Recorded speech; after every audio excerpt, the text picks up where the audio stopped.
Claro. Então, nós vamos dar início à sessão de defesa de monografia do Rodrigo Rodrigues Flores, o jornalismo e luta de classes, a organização da categoria no Rio Grande do Sul. Quero agradecer antecipadamente a presença e a participação nessa banca da professora Sandra de Deus, do professor Felipe Moura de Oliveira, que gentilmente, então, aceitaram participar desse momento final do processo de formação do Rodrigo e ler e preparar a arguição para este momento. Então, a partir de agora, Rodrigo, tu tens 15 minutos para fazer a apresentação e depois passamos, então, para os professores para o momento da arguição, certo? Quando faltarem 5 minutos, eu te aviso. Tá, perfeito. Bom, então, o tema, como já foi falado, é jornalismo e lutas de classes, a organização da categoria no Rio Grande do Sul. Esse recorte de jornalistas do Estado, ele é o que eu vou utilizar. Qual é o objetivo geral? É entender como os trabalhadores dessa categoria, dessa profissão, se organizam com classe no Rio Grande do Sul. Então, eu explico isso dizendo que, por exemplo, eu não vou deliberar muito sobre a ARI, que é a Associação Rio Grandense de Imprensa, porque ela não tem o recorte classista como parte dela. Ela envolve trabalhadores de imprensa, mas também empresários de imprensa e assim por diante. Eu tenho esse recorte de classe bem específico no meu trabalho. Os objetivos específicos, então, conceituar o jornalismo como trabalho no modo de produção capitalista, que é o primeiro. O segundo é descrever e analisar brevemente, né, o desenvolvimento do jornalismo e, por sua vez, dos jornalistas enquanto trabalhadores no estado do Rio Grande do Sul, desde os seus primórdios até os dias atuais. E, por fim, relacionar os diferentes modos de organização da classe trabalhadora no Rio Grande do Sul e a atuação dos jornalistas nela, atentando para suas potencialidades e suas limitações. A metodologia que utilizei foi principalmente pesquisa bibliográfica, durante todo o trabalho, e uma entrevista de profundidade com a presidenta do Sindicato dos Jornalistas. No primeiro capítulo, eu tenho as justificativas, né? A pessoal, que no caso que a mídia hegemônica ela não satisfaz. Na cobertura, nos viéses, por vezes ocultos em favor da classe dominante. Existe uma percepção minha e compartilhada com outros colegas de que a cobertura jornalística proveniente da mídia hegemônica no Estado, não só no Estado, mas ela não satisfaz. Apesar de termos uma educação relativamente crítica e formarmos jornalistas críticos, isso por vezes não se traduz no jornalismo que é produzido e que é veiculado posteriormente, seja nos jornais impressos, em rádio ou televisão da mídia hegemônica. Entender o porquê disso e entender que a raiz desse problema está nas relações de produção, ou seja, o jornalismo do sistema capitalista, ele é também uma mercadoria. Portanto, ele também o jornalista, ele não é um autônomo, ele não é um profissional que decide o que ele faz, mas ele faz aquilo que o patrão deixa, em grosso modo. A justificativa acadêmica é bem similar, mas ela é um pouco mais complexa, porque ela parte da questão de que o trabalho é o que diferencia o ser humano dos outros animais, portanto, qualquer potencialidade, do potencial completo do trabalho da humanidade, por sua vez, vem do controle dos meios de produção desse trabalho pelos próprios artífices e que isso é só possível através da organização de classe. O jornalismo é um desses casos, então, novamente, se volta a estudar a organização de classe dos jornalistas e com esse recorte do Estado, porque era o que era possível. No capítulo 2, eu coloquei duas frases que eu acho que contextualizam bem o que eu quero. Um que é do Rudiger, aqui, esse professor da URGS, que é o jornalismo como uma prática social componente do processo de formação da chamada opinião pública, prática que, dotada de conceito histórico variável conforme o período, pode estruturar-se de modo regular nos mais diversos meios de comunicação, da imprensa à televisão. Então, essa é a definição de jornalismo que eu utilizo ao longo desse trabalho. E a definição de trabalho, a do Marx, que é a utilização da força do trabalho, é o próprio trabalho. O comprador da força de trabalho consome, fazendo com que o seu vendedor trabalhe, e daí por uma parte, para incorporá-lo em mercadoria, antes de mais nada, em valores de uso. Ou seja, o trabalho é exercido pelo trabalhador, que por sua vez vende sua força de trabalho para o patrão que compra esse trabalho e por sua vez vende o produto do trabalho, que é a mercadoria. No caso, a mercadoria é a notícia, o trabalhador, o jornalista. E a definição de jornalista é essa do Goodyear, que é uma definição que me pareceu boa e que é bem utilizada, porque ela é ampla o suficiente que encobre, ela não é restrita o suficiente a ponto de pegar só o jornalismo hegemônico, mas ela não é ampla o suficiente a ponto de que qualquer coisa que tenha uma notícia seja considerado jornalismo. No capítulo 3 eu discorro um pouco sobre a história da imprensa. A história da imprensa é a própria história do desenvolvimento do capitalismo, é a frase do Sodré. E no caso do Rio Grande do Sul, eu trabalho com a chegada da imprensa, da tipografia no Estado, em 1820. Daí temos o período da imprensa político-partidária, na Primeira República, onde tem a dicotomia do jornal A Federação, que era ligado ao Partido Republicano Rio-Grandense, e o jornal A Reforma, que era ligado ao Partido Federalista, justamente. E uma miríade de outros pequenos jornais que existiam de duração muito curta, muitas vezes de uma única edição, principalmente em período eleitoral, mas o jornal ele era um aspecto central da organização dos partidos daquela época e de qualquer outra forma de organização. Depois, em 1924, chega o rádio, que vai se consolidar a partir dos anos 30, e a televisão depois disso também, com sua própria forma de jornalismo. E atualmente nós temos um monopólio da imprensa no Rio Grande do Sul, que é um monopólio cruzado, formado pela RBS, que detém o canal com a maior audiência, as principais rádios, entre elas uma rádio só de jornalismo com uma grande audiência, que é a Gaúcha, e também o principal jornal, que é Zero Hora.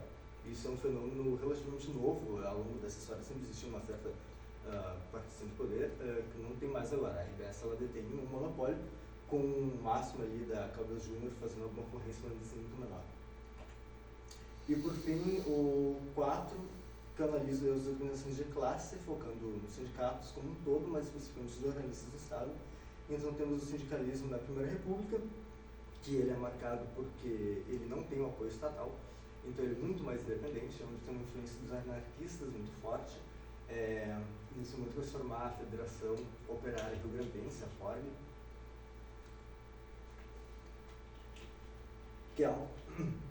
que é uma organização muito importante da época. Vão ter as greves, principalmente a greve de 1917.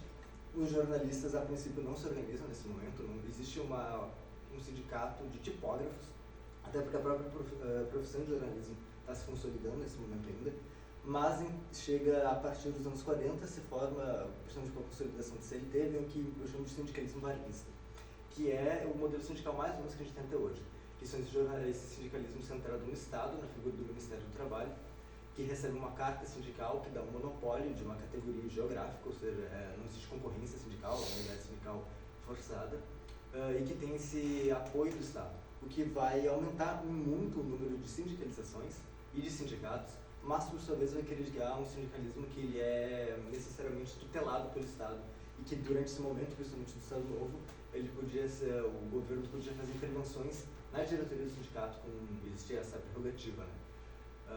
É nesse momento, em 42, que o Sindicato dos Jornalistas de Porto Alegre vai ser formado, ou seja, justamente nesse primeiro momento de sindicalização. E esse modelo vai perdurar, mais ou menos inalterado, até que o novo sindicalismo surge nos anos 80, a partir principalmente das greves do ABC em 78, criticando esse modelo,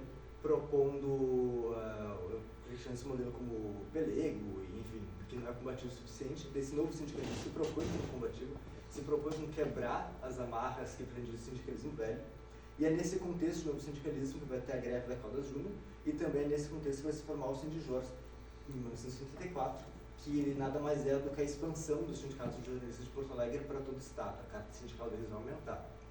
Com isso de Passo Fundo, que vai ser integrado depois, porque eles chamam a carta própria. Eventualmente o novo sindicalismo vai acabar sendo incorporado também e aderindo muito nas práticas que eles criticavam. E por fim, são as considerações finais, que é o que acabou faltando, são esses 3 pontos, que eu vou mostrar agora melhor depois. Mas resumindo são, existe a fraqueza do modelo sindical no Brasil, existem as limitações dos jornalistas enquanto categoria, e existe o caráter periférico do Rio Grande do Sul. Resumidamente, o meu ponto, ele esse modelo sindical que existe até hoje, que foi enfraquecido ainda mais depois da reforma da trabalhista de 2017, ele é um modelo que eu digo que o pelego ele é o resultado natural daquilo. Ou seja, ele é desenhado para que o sindicalismo não seja combativo. Ele existe, por exemplo, no imposto sindical, que agora foi abolido, mas que era uma coisa que fazia com que qualquer tentativa de fazer um sindicato paralelo fosse muito enfraquecida, porque eles teriam poucos recursos, porque todos os trabalhadores, mesmo não sindicalizados, teriam que pagar imposto para o sindicato oficial, o que dá um poder de barganha muito grande para o sindicato oficial, que por sua vez é tutelado pelo Estado e não tem tanto interesse em pressionar. Existe um limite enquanto o sindicato muito oficial consegue pressionar. Tanto é que existem dois grandes momentos de força sindical no Brasil, que é naquele momento da República Liberal Democrática entre 45 e 64, e daí depois agora com o novo sindicalismo aí nos anos 70 e 80, mas que também arrefeceu, né? Entendeu? Como o sindicalismo como um todo. Por fim, tem as limitações dos jornalistas enquanto categoria. Então, qual é que é a questão?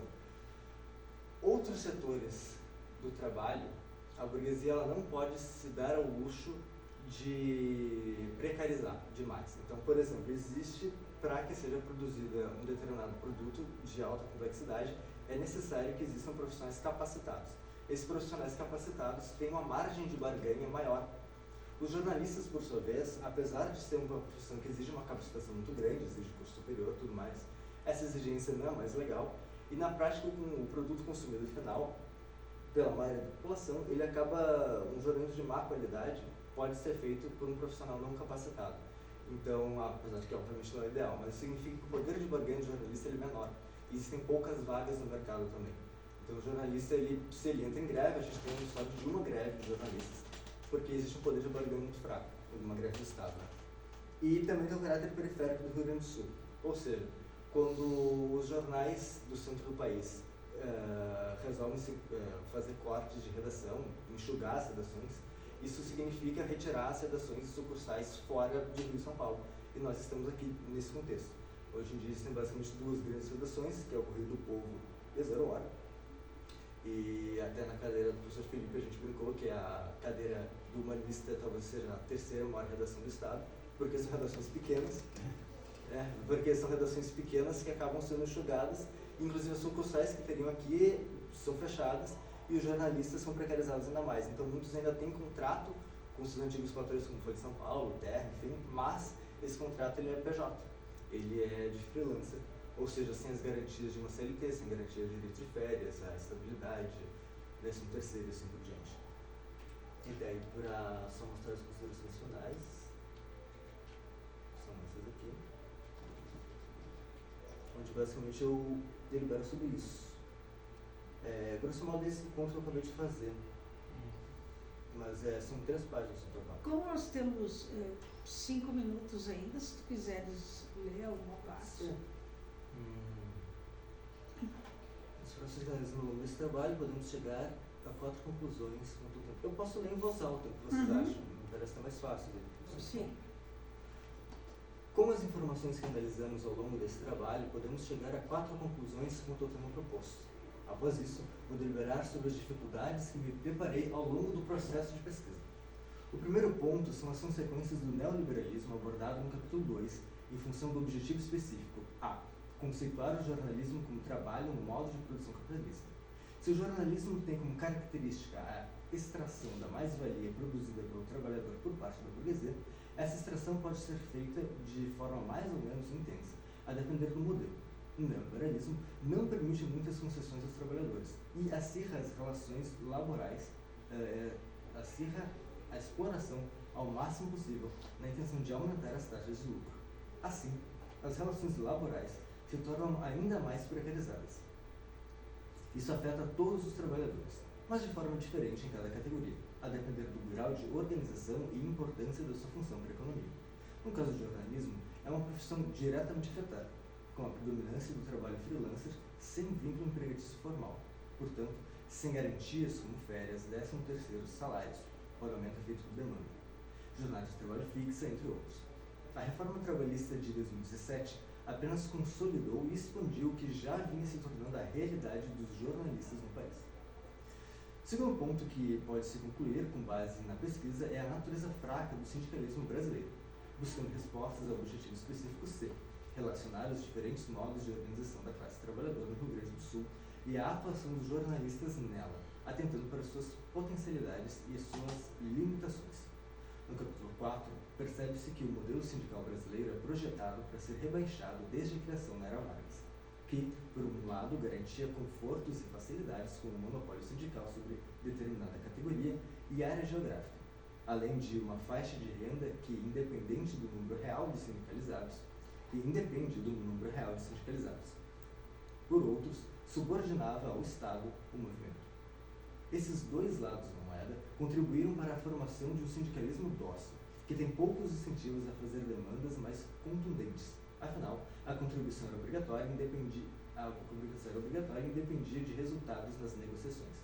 E nos casos que, apesar de todos os contra-incentivos ocorreram, em que as reivindicações saíam do desejado, o Estado podia facilmente intervir no sindicato, expulsar os agitadores e anestesiar o movimento novamente. O maior momento de atividade sindical foi justamente durante o que propunha romper com o modelo varguista, o novo sindicalismo, nos anos 80. Mas esse mesmo sindicalismo logo se acomoda ao sistema. Assim, não tem forças para resistir às investidas do neoliberalismo, marcantemente à reforma trabalhista de 2017. Levando tudo isso em conta, o fato de que o sindicalismo brasileiro produziu em diversos momentos lideranças de lutas fortes, com pautas ambiciosas e, até certo ponto, radicais, é mais uma surpresa e exceção à regra. O pelego não é uma anomalia no sistema, mas sim um produto final desejado criado pelo Estado Novo. A terceira conclusão é sobre a fragilidade do jornalismo enquanto profissão. Ao descrever e analisar brevemente os desenvolvimentos do jornalismo e, por sua vez, os jornalistas enquanto trabalhadores no Rio Grande do Sul, desde seus primórdios até os dias atuais, o objetivo específico B, realizado no terceiro capítulo, fica claro que o jornalismo sempre ocupou a posição precária entre as profissões. Se, por um lado, o jornalismo exige um alto grau de formação, mesmo com o fim da obrigatoriedade do curso superior, na prática ainda é exigido pelas grandes redações. Diferentes de outras profissões que também têm esse grau de exigência, engenharias, computação e medicina, onde a capacitação do profissional é fundamental para a qualidade do produto e, por sua vez, para a manutenção das taxas de lucro, assim impondo um limite para quanto a burguesia pode precarizar essa forma de trabalho. O jornalismo, apesar de exigir tal formação para uma execução de qualidade, ela não é necessária para a manutenção da taxa de lucro. As empresas de mídia podem enxugar redações, sobrecarregando os profissionais restantes ou fechá-las por completo, sem necessariamente terem um prejuízo por conta disso. Por isso, em um momento em que as empresas de mídia se veem pressionadas a diminuir os gastos, os jornalistas estão particularmente suscetíveis à precarização. E, por fim, as particularidades que atingem o Rio Grande do Sul, conforme visto no capítulo 3, e o Estado passou por processos históricos específicos, com uma trajetória política e também jornalística própria. Isso criou uma grande demanda por conteúdo local, surgindo um ecossistema de empresas jornalísticas e de mídias gaúchas. Ainda assim, esse sistema sempre foi periférico e subordinado ao nacional. As principais empresas tiveram que se posicionar de uma forma ou de outra como braços de emissoras nacionais. Por conta disso, parte significativa do conteúdo jornalístico passa a ser produzido nos centros econômicos do país, nominalmente Rio de Janeiro e São Paulo. Esses fatores múltiplos estão criando a realidade descrita no capítulo 1. Os jornalistas do Rio Grande do Sul sofrem a precarização característica do neoliberalismo mundial, mas com maior intensidade dada a fragilidade da profissão e a situação periférica, e com pouca possibilidade de defesa por conta da ineficiência dos sindicatos. Aí está bom, porque o que vem depois são os problemas. Sugestões de quantidade de pesquisas e tal, que ele faz a partir daí. Então, Tá bem, Rodrigo, então a partir de agora nós passamos à arguição. Eu passo a palavra inicialmente para a professora Sandra de Deus. Bom, primeiro, obrigada, Rodrigo, obrigada, Virgínia, pelo convite para vir analisar o TCC. Eu realmente tinha ficado muito preocupada, né, porque sem as considerações finais e também sem o encaminhamento da orientadora, porque veio sem encaminhamento da orientadora, então faltava uma parte do TCC e faltava a autorização da orientadora, né, então eu realmente fiquei preocupada com isso. Eu já assumi que o equívoco, o erro foi meu na questão da autorização. Mas, Virgínia, desculpa me intrometer, Virgínia, até eu acho que isso não é exatamente um erro teu, é um erro de procedimento da secretaria ao nos orientar, porque hora precisa, hora não precisa, aí os alunos têm dúvidas se precisa. Eu mesmo não assinei nesse semestre, porque o único aluno que eu tinha disse que consultou a secretaria e não precisava. Eu, a secretária, consultar a secretaria precisava, mas pois é, então... Bom, eu acho que tu tinha, né, tu tem assim, um excelente material de pesquisa e que tu faz um grande apanhado realmente bibliográfico, histórico da questão do só põe no teu título ali que eu quero começar por ali, tá? Que é importante. Tá? Então tu tem, né, tu diz assim, jornalismo e luta de classe, a segunda categoria do Rio Grande do Sul. Bom, eu começo por aí, por quê? Porque já na introdução, tu tem logo que tu começa a introdução, acho que no primeiro parágrafo, tu diz que o teu objetivo é como se dá a organização do jornalismo no Rio Grande do Sul, né, logo na primeira introdução. Depois, lá na página 15, tu diz que o teu objetivo é como os trabalhadores se organizaram frente à classe, né, a classe antagônica no Rio Grande do Sul. Olha só, vamos lá, logo na abertura, né, compreender como se dá a organização do jornalismo no Rio Grande do Sul e depois, né, o objetivo é como os trabalhadores se organizaram frente à classe antagônica no Rio Grande do Sul. Né. Aí eu comecei a me perguntar, bom, qual é o problema de pesquisa? O que ele quer fazer? Tá? Então aí eu volto lá para o teu sumário, né? Eu não volto lá no sumário, não precisa fazer, volto lá para o sumário e aí eu disse, bom, vai ter que ter aqui, né, um subitem, um subcapítulo, enfim, sobre classe, sobre luta de classe, com clareza, né? Porque onde eu posso ver nesse que eu queria ver aí exatamente onde está, né, a luta com a classe antagônica. Tu está me dizendo que tem uma luta de classe aí, tá?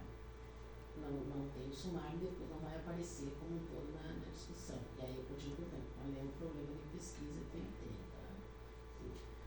Onde é que eu vou chegar, né?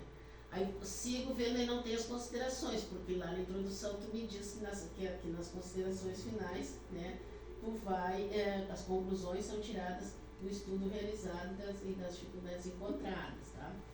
Aí agora, né, tu me traz, e aí traz bem isso, né, que as considerações tu tira de todo esse apanhado que vai fazendo, que é um apanhado histórico do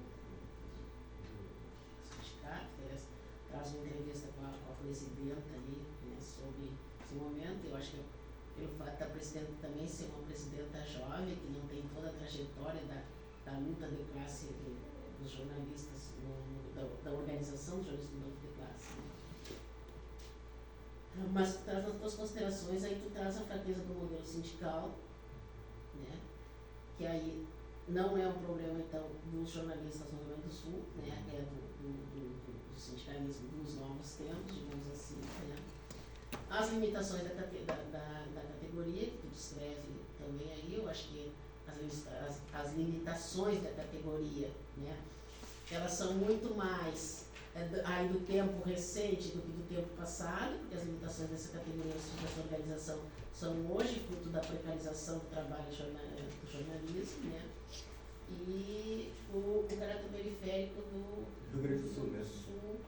Que eu não tive clareza por que ele entra, por que teria problema na organização sindical dos jornalistas, tá? Então, eu quero conversar um pouco contigo o que tu entende, né, por ser essa luta de, como é que se dá essa luta de classes dos jornalistas, porque ela não aparece no teu texto como um todo, onde é que vai estar essa luta, aparece como uma organização política aqui, e que tu faz, insisto, tu faz um percurso histórico muito, muito bom, tu vai a fundo, faz todas as etapas, etc e tal. Mas ele só vai me narrando, e ele não me apresenta um questionamento ou uma solução, nem para os teus objetivos, né, a não ser só narrar, né. Do ponto de vista, assim, técnico, eu diria assim, né, as citações ao longo do texto estão fora das normas, tem citações com espaço duplo, né, citações, tem fontes diferentes nos entretítulos, né, as referências lá no final estão fora de ordem alfabética, completamente fora de ordem alfabética, né, tem referências repetidas, inclusive, tá? Essas coisas são técnicas. O que eu quero mesmo é te ouvir é um pouco isso, assim, onde é que está o problema de pesquisa que tu tem para não ser uma simples descrição histórica de como vai se organizando, né? E por quê, né, a última por quê, que um dos problemas que nós temos, que tu encontra no estudo, que é isso que as considerações vão me dizer, que é o caráter periférico do Rio Grande do Sul, que dificultaria a luta de classe no Rio Grande do Sul, né?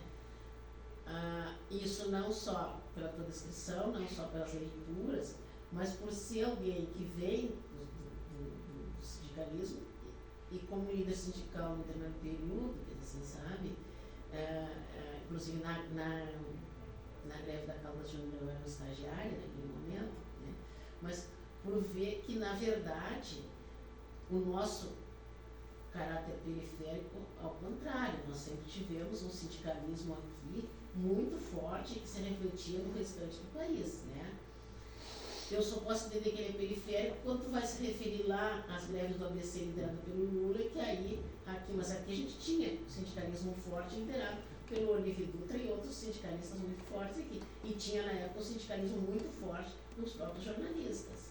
Hoje a gente tem um sindicalismo fraco, uma organização fraca da categoria, né, e talvez diante disso, se a fala da tua entrevistada, é porque não é tua da entrevistada, se a fala da entrevistada fosse mais profunda, assim, ela ia se dar conta que nós temos uma precarização. Aquela pesquisa que saiu agora em abril, no Fórum Nacional de Professores de Jornalismo, a presidenta da FENACH apresentou uns dados que são assustadores sobre a precarização da categoria. Então isso leva, assim, a questão do sindicalismo, entende? Assim, mas não porque nós somos periféricos. Pode me responder tudo o que eu perguntei. Qual é a minha pesquisa? O que é a luta de classe? Onde é que está a tua referência sobre classes? Tudo, vai lá. Sobre a questão do periférico, vou começar por aí. Eu me referia ao periférico, não que o nosso sindicalismo seja periférico, mas que o Rio Grande do Sul ele está economicamente na periferia do Brasil. A gente não está no centro, que é São Paulo e Rio de Janeiro, grosso modo, o eixo de São Paulo. Embora a gente não seja tão periférico quanto o norte, talvez, mas isso significa que os jornais, enquanto empresas, quando eles querem cortar gastos, eles cortam as bordas, no caso aqui. Então existia, por exemplo, a professora Mirgínia me falou, uma sucursão muito forte do Terra aqui, do Terra, que por sua vez saiu. O Terra não existe como portal, mas ele fechou a sucursal aqui. Pesquisando, eu descobri que muitos dos trabalhadores freelancers daqui, eles são freelancers porque eles trabalhavam para a sucursal local de jornais como foi de São Paulo, Estadão, que tinham sucursais locais, que também foram fechados, a própria Veja, que também foram fechados, mas continuaram com contratos precarizados com os jornalistas. Então, não é que o sindicalismo gaúcho é periférico, mas que a economia gaúcha ela é periférica em relação ao Rio e São Paulo, e as empresas de jornalismo acabam se comportando dessa forma. Isso joga os jornalistas na periferia, não o sindicato em si. Então, sim, de fato, o sindicato, no momento, afirma que aqui é periférico, de forma alguma. Tanto é que ali a campanha de legalidade ela acontece aqui, porque eu estava no centro do Brasil, mas é mais o caráter econômico mesmo. O que eu entendo como classe, eu pego bem a análise tradicional do Marx. Então, se tem um patrão que compra a força de trabalho do assalariado, do trabalhador, existe aí necessariamente uma situação de interesses antagônicos. Um deles é o interesse de trabalhar pelo máximo possível, de vender o produto do seu trabalho e ter todo a renda provinda da venda desse produto de trabalho, e outro tem o interesse em comprar esse trabalho pelo menor valor possível e vender pelo máximo possível. Então, isso para mim está dado. Inclusive, talvez, enfim, eu admito realmente eu não me aprofundei muito nesse aspecto, porque para mim, ao longo da pesquisa, isso estava dado que existe uma relação necessariamente antagônica entre os proprietários de jornais e os trabalhadores dos jornais, assim como existe uma relação antagônica entre qualquer proprietário e qualquer trabalhador. Não sei se... Faltou uma questão? Não, eu tinha que estar procurando a pesquisa dele. Sim, tá. O problema de pesquisa é justamente entender a organização de classes, que para mim, enquanto a classe trabalhadora se organiza, ela está automaticamente se organizando contra a classe antagônica, que é o patronato.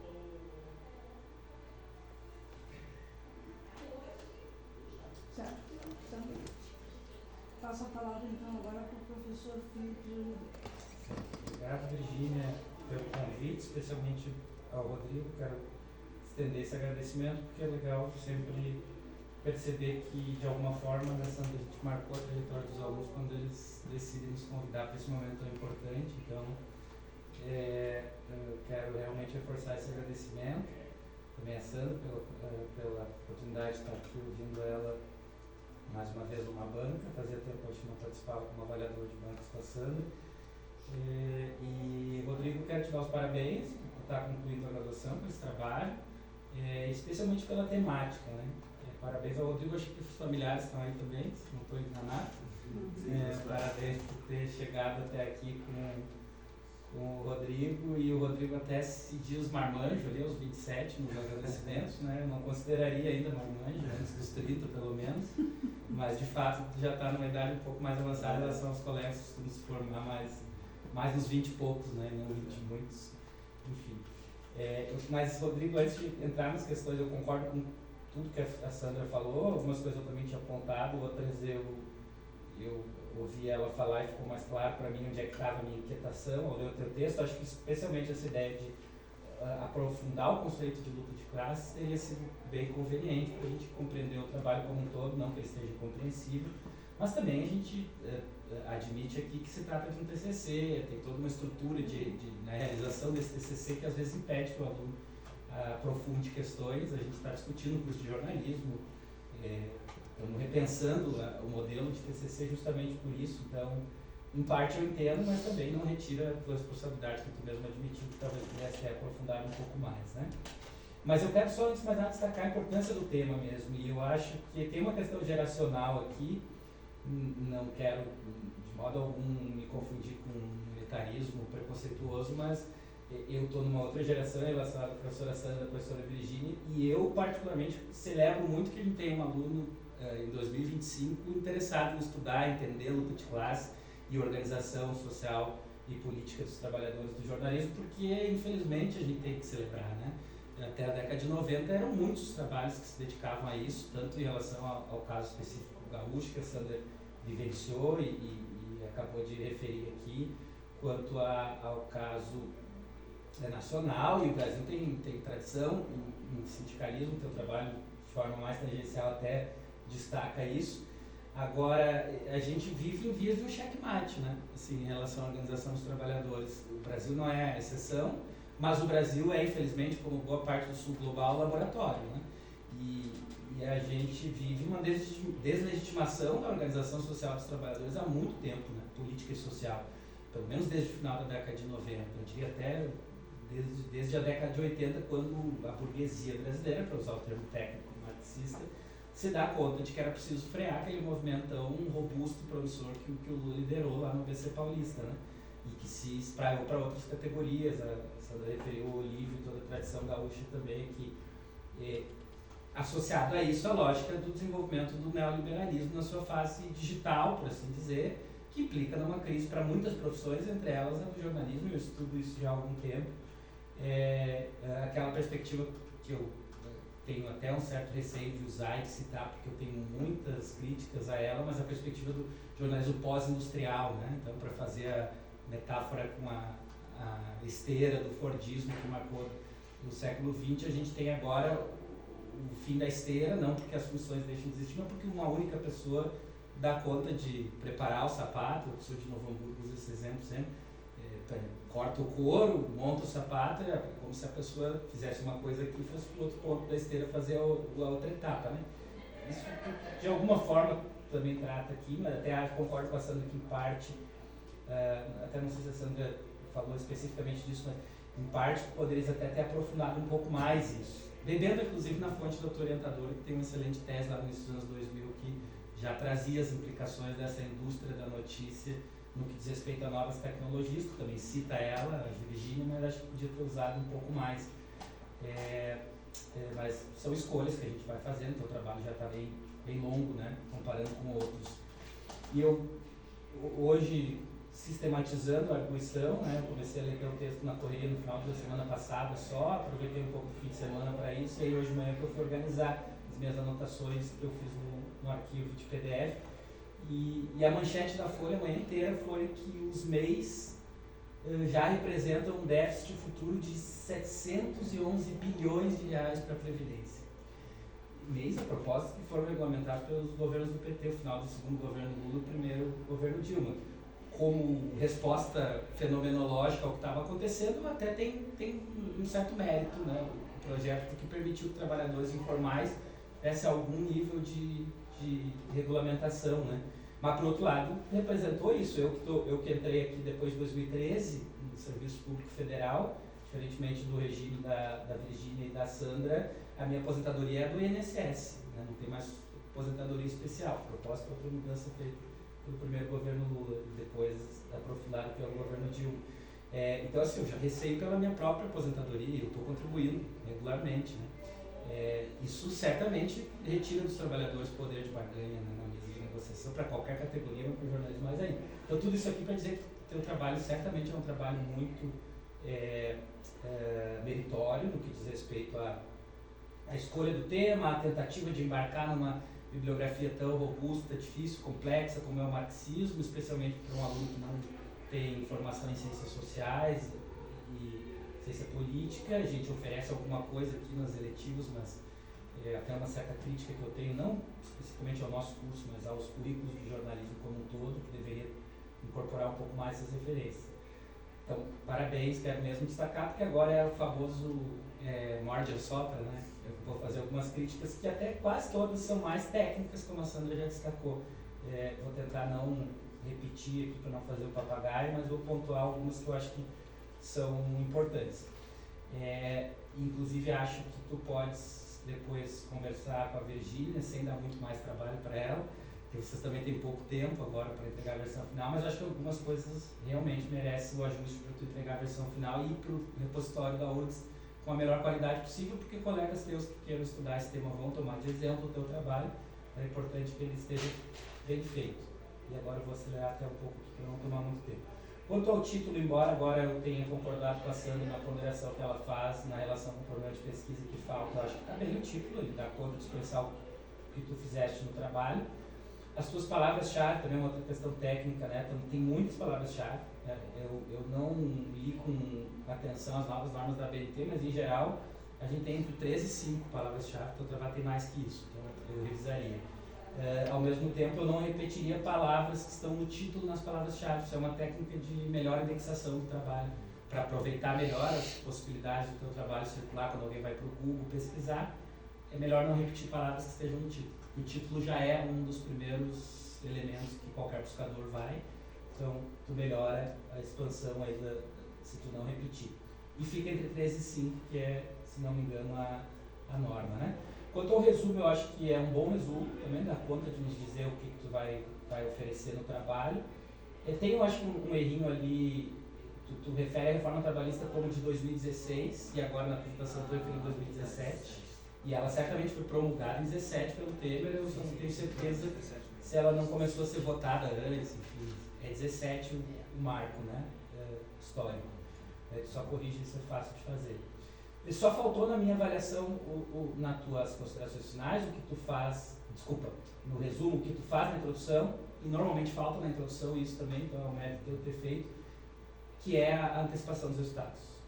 Quando tu refere lá nos últimos parágrafos da tua introdução, as considerações finais, que no fim a gente não achava no arquivo, né? Mas tu refere ali, né, esses eixos que tu trouxe aqui, eles estão ali na tua introdução e não estão no resumo. Eu sempre acho legal ter uma frase a mais no resumo também com antecipação dos resultados, para ser aquele convite ao leitor, né? Opa, ele concluiu isso aqui, deixa agora eu ler o trabalho para ver como ele chegou lá, né?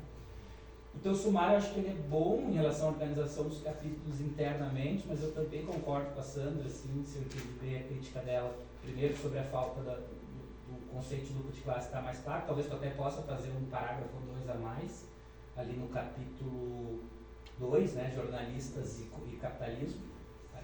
2, ali acho que tu pode fazer um parágrafo, o que tu entende por luta de classe a partir do Marx, de forma mais clara, para conduzir a leitura.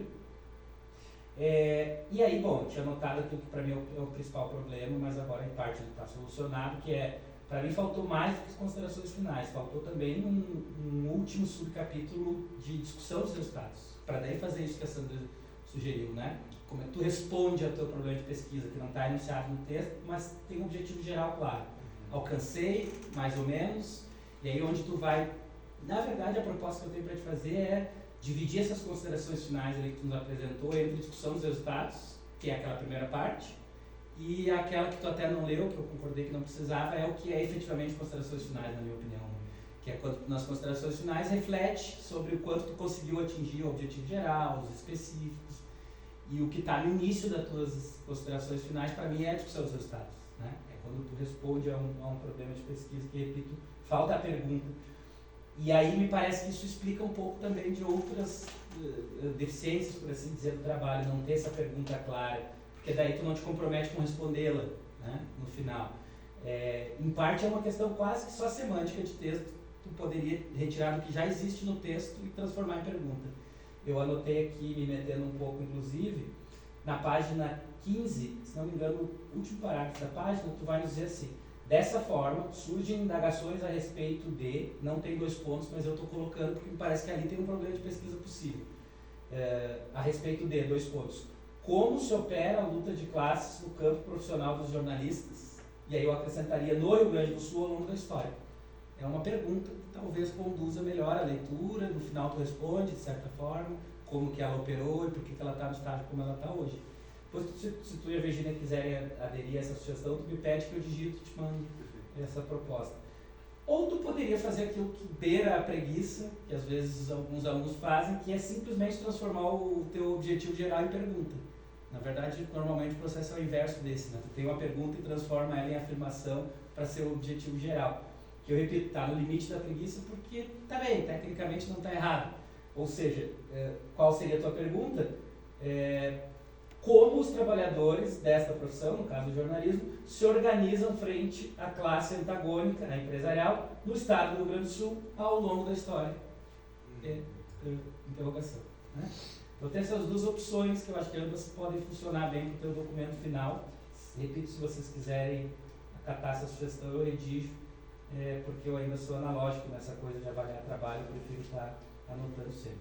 Para não tomar mais muito tempo, já falei da coisa das considerações finais, da discussão dos resultados. A gente tem um outro problema relativamente grave no teu trabalho do ponto de vista formal, porque ele é um documento excelente, como a Sandra destacou, estou de pleno acordo. Quem quiser saber sobre a organização dos trabalhadores do jornalismo no Rio Grande do Sul pode certamente tomar o teu trabalho como documento.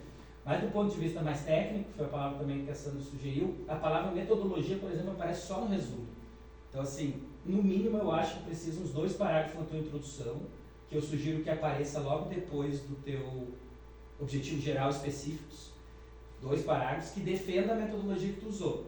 E eu entendo que tecnicamente a metodologia usada não foi referência, não foi pesquisa bibliográfica. Isso é parte de qualquer trabalho científico, né? Um movimento de buscar as referências sobre o tema, ver o estado da arte, o que já foi pesquisado a respeito, o que não foi. O que tu faz é análise documental, claramente. Tu vai a documentos históricos para entender como os trabalhadores se organizavam.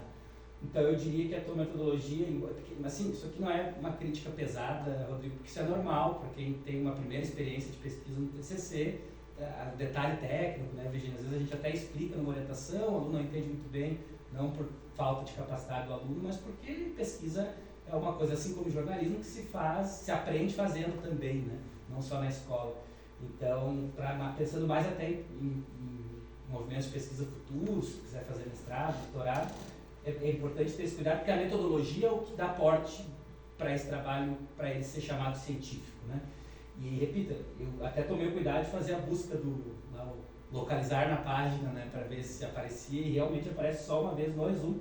Então acho que vale assim, o que é uma análise documental em um parágrafo, que é quase intuitivo, né? É uma metodologia quase intuitiva, e a entrevista, que ok, estou convencido que ela é parte da metodologia. Também como a Sandra destacou, eu tenho várias críticas à entrevistada em relação às respostas que ela deu, e todas no nível da política, né? Acho que ela é uma excelente presidenta do ponto de vista do exercício do seu mandato. Ela já teve parcerias com a gente aqui na família, enfim, é ativo, está tentando resgatar a agitação, mas politicamente eu posso divergir dela, e eu diverjo bastante em muitos pontos da entrevista. Tomei cuidado de ler ali o anexo também.